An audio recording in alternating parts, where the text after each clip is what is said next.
Hello students, आज हम आपको पद्य का सेकंड चैप्टर सूरदास पढ़ाएंगे। सूरदास के पद, ठीक है। इसमें इन्होंने गोपियों की विरह व्यथा का वर्णन किया है। जब श्री कृष्ण इनको छोड़कर चले गए हैं तो गोपियां तो तन मन से उनको प्यार करती थी, प्रेम करती थी, स्नेह करती थी। लेकिन श्री कृष्ण वहाँ जाकर उन्होंने उद्धव के हाथ योग संदेश भेजा है। तो गोपियां अपने मन की व्यथा उद्धव से तो कह नहीं सकती थी, अतः उन्हें विभिन्न प्रकार के व्यंग से परिभाषित कर रही हैं। तो पहले पद में गोपियों ने कहा है, उद्धव तुम हो अति बड़ भागी। हे उद्धव, तुम तो बहुत भाग्यशाली हो। यहाँ पर भाग्यशाली किसे कहा जाता है? जो बहुत अधिक भाग्यवान हो। लेकिन गोपियां यहाँ पर उद्धव पर व्यंग कर रही हैं, जो अगली पंक्ति से लिंक होकर पता लग रहा है। अपरस रहत स्नेह तगाते नाहिन मन अनुरागी। तुम तो स्नेह रूपी सागर के समीप रहते हुए भी उसमें लिप्त नहीं हुए, उससे दूर ही रहे। नाहिन मन अनुरागी, ना तुम्हारा मन श्री कृष्ण के प्रेम में अनुरक्त हुआ, तुम श्री कृष्ण के प्रेम में लिप्त नहीं हुए। पुरैन पात रहत जल भीतर तारस देह न दागी। तो उद्धव की उपमा कमल के पत्ते से करती हुई गोपियां कहती हैं कि पुरैन पात कमल के पत्ते के समान जल के भीतर रहते हुए भी तुम्हारे ऊपर उस जल का कोई असर नहीं पड़ा। अर्थात कमल का पत्ता कीचड़ में होता है, पानी में होता है, लेकिन उस पर कीचड़ और पानी का कोई दाग नहीं लगता है। उसी उपमा से गोपियों ने उद्धव को भी परिभाषित किया है कि कमल के पत्ते के समान जल के भीतर रहते हुए भी तुम्हारे ऊपर जल का कोई असर नहीं हुआ। ज्यों जल महा तेल की गागरी, बूंद न ताको लागी। जिस प्रकार तेल लगी मटकी को जल के भीतर छोड़ दिया जाए तो उस पर पानी की एक भी बूंद नहीं ठहरती, ठीक उसी प्रकार हे उद्धव, तुम्हारे ऊपर भी श्री कृष्ण रूपी प्रेम के समुद्र के समीप रहते हुए भी श्री कृष्ण के प्रेम का कोई असर नहीं हुआ। प्रीति नदी में पाँव न बोर्यो, दृष्टि न रूप परागी। तुमने प्रेम रूपी नदी में पैर नहीं डुबोए। बोरियो मीन्स डुबोना। प्रेम रूपी नदी में तुमने पैर नहीं डुबोए, दृष्टि न रूप परागी, और ना ही श्री कृष्ण के सौंदर्य पर तुम्हारी दृष्टि अटकी। मतलब तुम श्री कृष्ण के प्रेम में तनिक भी लिप्त नहीं हुए। सूरदास अबला हम भोरी। अब सूरदास जी गोपियों के मुख से कहलवाते हैं कि हम तो भोरी मीन्स भोली भाली, हम तो भोली भाली अबला है। गुड़ चाटी जो पागी। जिस प्रकार चींटियां गुड़ खाने की गुड़ का मतलब है गुड़, साधारण जो हम लोग खाते हैं, तो वो चींटियां गुड़ खाने की लालसा में उसमें चिपक जाती हैं। जिस प्रकार, ठीक उसी प्रकार श्री कृष्ण के प्रेम में हम लिप्त हो गई हैं। तो गोपियों ने अपनी तुलना चींटियों से करी है, जो गुड़ खाने की लालसा रखती हैं। गुड़ को हम प्रेम से भी परिभाषित कर सकते हैं। गुड़ प्रेम के ही स्थान पर आया है कि चींटियों को गुड़ से प्रेम है और गोपियों को श्री कृष्ण से प्रेम है। तो ध्यान से देखो, यहाँ पर मैंने थोड़े से क्वेश्चन दिए हैं छोटे छोटे। जैसे फर्स्ट लाइन में आपका आया है बड़भागी, तो बड़भागी किसके लिए प्रयुक्त किया गया है? बड़भागी किसे कहा गया है? उद्धव को, है ना। और किस शैली में कहा गया है? व्यंग्यात्मक शैली में। फिर गोपियां कृष्ण के प्रेम में किस प्रकार डूबी रहती हैं? तो गोपियां जैसे चींटियां गुड़ से चिपक जाती हैं, ठीक उसी प्रकार गोपियां भी श्री कृष्ण के प्रेम में लिप्त हैं। पुरैन पात से क्या तात्पर्य है? ठीक है, पुरैन पात किसे कहते हैं? कमल के पत्ते को। ये शब्द ध्यान रखिएगा। बहुत बार बोर्ड एग्जाम में ये वाला पैरा आया है और कई बार पुरैन पात का ही खाली अर्थ पूछ लिया जाता है। फिर है प्रीति नदी से क्या तात्पर्य है? प्रीति नदी होती प्रेम रूपी नदी।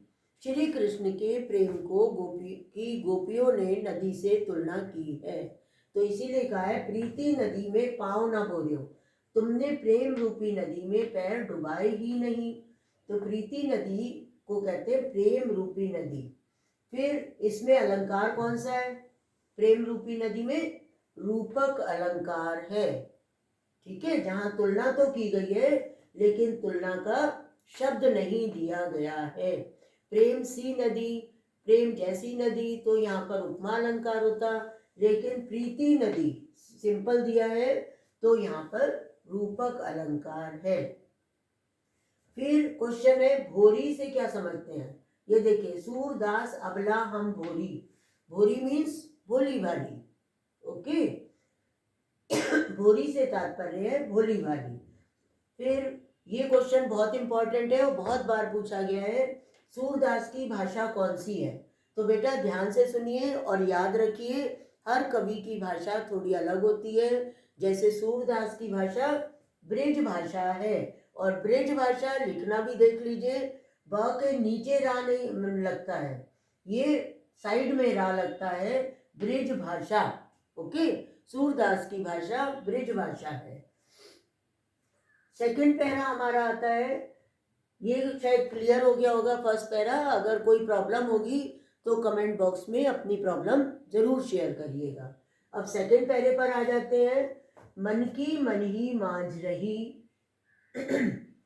इस पद्यांश में गोपियां कहती हैं हमारे मन की बात मन में ही रह गई। कई बार होता है कि हम कोई बात कहना चाहते हैं लेकिन उसको बोल नहीं पाते हैं और तब तक समय निकल जाता है, तो हम सोचते हैं कि हम तो अपने मन की बात कह ही नहीं सके। ठीक यही दशा गोपियों के मन की है और वो बार बार कह रही हैं कि हमारे मन की बात हमारे मन में ही रह गई। कहिए जाई कौन पे ऊढ़ो ना ही परत कही। अब गोपियां उद्धव से कहती हैं कि हम किससे अपने मन की बात कहें, हम तो अपनी बात कहने में ही असमर्थ रह गए, हम अपने मन की बात कह ही नहीं पाए। अवधि आधार आस आवन की तन मन बिथा सही। हम श्री कृष्ण के आने की अवधि कहते हैं समय को, हम श्री कृष्ण के आने के समय की आशा लगाए। आस मीन्स आशा, आशा को आधार मानकर, हमें तो उम्मीद थी कि श्री कृष्ण आएंगे, तो हम उनके आने की आशा लगाए हुए थे, वो ही हमारे जीवन का एकमात्र आधार था। तो उनके आने की आशा का हम आधार बनाते हुए तन मन व्यथा सही, हमने तन और मन से अपनी व्यथा कहते हैं व्यथा को, व्यथा होता है कष्ट दुख, तो हमने वो सब कष्ट सह लिए, क्योंकि जब हमें उम्मीद होती है कि हमें कहीं से सुख मिलने वाला है तो हम आने वाले कष्ट को आसानी से सह लेते हैं। सेम हालत गोपियों की है, वो कह रही हैं कि जब हमें तो ये उम्मीद थी कि श्री कृष्ण अवश्य आएंगे और तब हम उनसे अपने मन की बात कह लेंगे, लेकिन श्री कृष्ण के आने की उम्मीद में ही हमने तन और मन के कष्ट को सह लिया। अब इन जोग संदेशनी सुनी सुनी विरहिनी विरह दही। और अब क्या हो रहा है हमारे साथ, इन जोग संदेशनी, इन योग के संदेशों को सुन सुनकर विरहिनी, जब किसी प्रियतमा का प्रिय बाहर चला जाता है, उसको छोड़कर चला जाता है, तो वो विरह रूपी अग्नि में जलती है, विरह रूपी अग्नि से दग्ध हो जाती है। उसी बात को गोपियां कह रही हैं कि इन योग के संदेशों को सुन सुनकर हम विरहणियां विरह की अग्नि में जल रही हैं। दही मीन्स दग्ध हो रही हैं, जल रही हैं।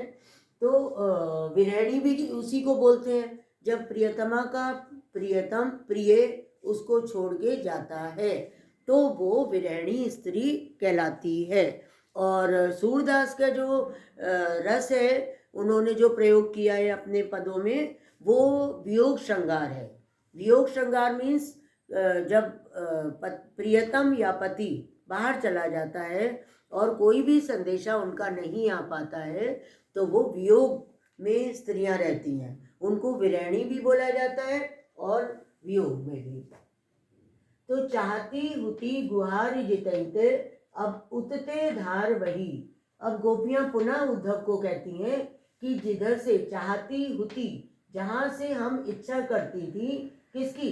गुहारी जितैते, जिधर से हमें सहारे की उम्मीद थी, जहां से हमें आशा थी कि हम श्री कृष्ण से अपनी शिकायत करेंगे, उन्हें अपना संदेश देंगे और बताएंगे कि हम उनसे कितना प्यार करते हैं। उतते धार वही, उधर से ही धार बहने लगी। कौन सी धार बहने लगी? योग के संदेश की। योग संदेश को उन्होंने धार के समान बताया है कि वहीं से धारा बहने लगी। तो गोपियां कहती हैं कि जिधर से हमें कुछ उम्मीद थी, अर्थात श्री कृष्ण के आने की उम्मीद थी, वहीं से योग संदेश की धारा प्रवाहित होने लगी। सूरदास अब धीर धरी क्यों, मर ज्यादा ना लही। सूरदास जी कहते हैं, गोपियां कहती हैं कि अब हम धैर्य कैसे धारण करें, अर्थात हमारा सब्र का बांध टूटने लगा है, धैर्य हमारा समाप्त होने लगा है। हम भी क्यों धैर्य धारण, कैसे धैर्य धारण करें जब मर्यादा ना लही, श्री कृष्ण ने ही मर्यादा का उल्लंघन कर दिया। जब श्री कृष्ण ने स्वयं ही मर्यादा का पालन नहीं किया तो हम धैर्य कैसे धारण करें। अब इस पर बेस्ड क्वेश्चन कुछ पूछ लेती हूँ। फर्स्ट क्वेश्चन मैंने लिखा है, प्रथम पंक्ति का अर्थ बताइए। प्रथम पंक्ति है, मन की मन ही मांझ रही। मन की मन ही मांझ रही से क्या समझते हैं? गोपियों के मन की बात उनके मन में ही रह गई, अर्थात वे श्री कृष्ण से प्रेम करती हैं, ये बात वो श्री कृष्ण को बता ही नहीं पाई। उससे पहले ही श्री कृष्ण ने उनसे किनारा कर लिया, उन्हें छोड़कर चले गए और पुनः उनसे मिलने भी नहीं आए, क्योंकि गोपियों ने तो सोचा था कि श्री कृष्ण आएंगे तो वे अपने मन की बात कह लेंगी, लेकिन गोपियों के मन की बात उनके मन में ही रह गई। तीसरी पंक्ति का अर्थ तथा अलंकार बताइए। तीसरी पंक्ति है, अवधि आधार आस आवन की। सबसे पहले देखो अवर्ण की आवृत्ति आ रही है, अवधि में भी आधार आस आवन। कौन सा अलंकार हुआ ये? बहुत सिंपल है। सबसे पहला अलंकार अनुप्रास अलंकार, जहाँ वर्ण की आवृत्ति होती है वहां पर अनुप्रास अलंकार होता है। मैंने इसका बहुत इंटरेस्टिंग सा भी एक उदाहरण आपको बता रखा है। चंदू के चाचा ने चंदू की चाची को चांदनी चौक में चांदी के चम्मच से चटनी चटाई। तो च वर्ण की आवृत्ति होती है, हो रही है, और इस पंक्ति में अवर्ण की आवृत्ति है, इसलिए यहाँ पर अनुप्रास अलंकार है। और इसका अर्थ क्या है? अवधि आधार आस आवन की। श्री कृष्ण के आने के समय को आधार बनाकर, ध्यान से देखो एक एक शब्द में अर्थ छिपा हुआ है। अवधि मीन्स समय, श्री कृष्ण के आने के समय के आधार की आशा लिए हुए। ठीक है, हमें तो ये उम्मीद थी कि श्री कृष्ण अवश्य आएंगे, तो हमने उसी को आधार बनाया हुआ था कि श्री कृष्ण आएंगे तो हम उनसे अपने मन की बात कह लेंगे। तो इसका अर्थ यही है कि श्री कृष्ण के आने के समय को आधार बनाकर और उसी आशा में हमने ये समय व्यतीत किया है, अर्थात अपने तन मन को कष्ट दिया है। फिर विरहनी, विरह में अलंकार, यहाँ भी देखिए ब वर्ण की आवृत्ति है, अतः यहाँ पर अनुप्रास अलंकार है। फिर दही शब्द का क्या अर्थ है? ध्यान से देखो, वैसे दही सामान्य कर्ड जो हम लोग खाते हैं उसको बोलते हैं, लेकिन ब्रिज भाषा में दही शब्द का अर्थ आएगा आपका जलना, दग्ध होना, अग्नि, ज्वाला। ठीक है। जैसे विरहणी स्त्री, कोई भी स्त्री प्रेम में जब व्याकुल हो जाती है, दग्ध होती है, बेचैन होती है, तप्त होती है, उसको दही शब्द से उसके लिए दही शब्द का प्रयोग किया गया है सूरदास का। जैसे विरहणियां विरह में दग्ध हो रही हैं, तप रही हैं। ओके। मर्यादा न लही का अर्थ बताइए। मर्यादा मीन्स मर्यादा।